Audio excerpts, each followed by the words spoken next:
Sekolah Dasar Negeri Nata Endah 01 Kecamatan Margahayu Kabupaten Bandung realisasikan pembelajaran tatap muka terbatas dengan mensosialisasikan adaptasi kebiasaan baru kepada peserta didik di masa COVID-19.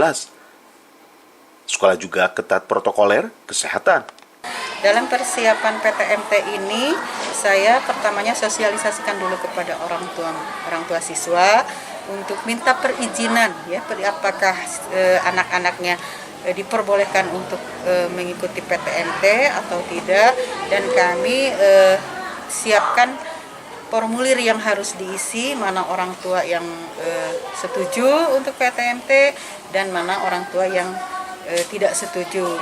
Tetapi alhamdulillah ada hanya 2 orang, kalau nggak salah, hanya 2 orang yang orang tuanya tidak memperkenankan anaknya untuk mengikuti PTMT, dan kami untuk 2 orang itu ketika ada jadwal masuk kelas itu, yang 2 orang itu dikasih pembelajaran daring.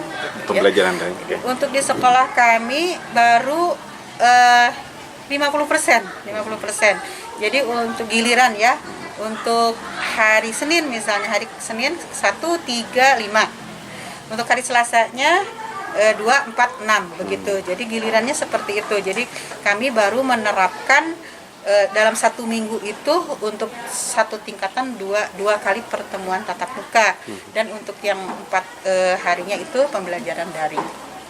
Untuk prokes di SD Nata Endah kami betul-betul sangat ketat, ya. Untuk misalnya ada orang tua yang masih mengantarkan siswanya ke sekolah, hanya diperbolehkan sampai pintu gerbang. Di sana ada petugas keamanan yang menjaga, dan orang tua tidak diperkenankan sama sekali untuk masuk ke lingkungan sekolah. Widi Herian mengabarkan, Hadas TV, Kabupaten Bandung, Jawa Barat.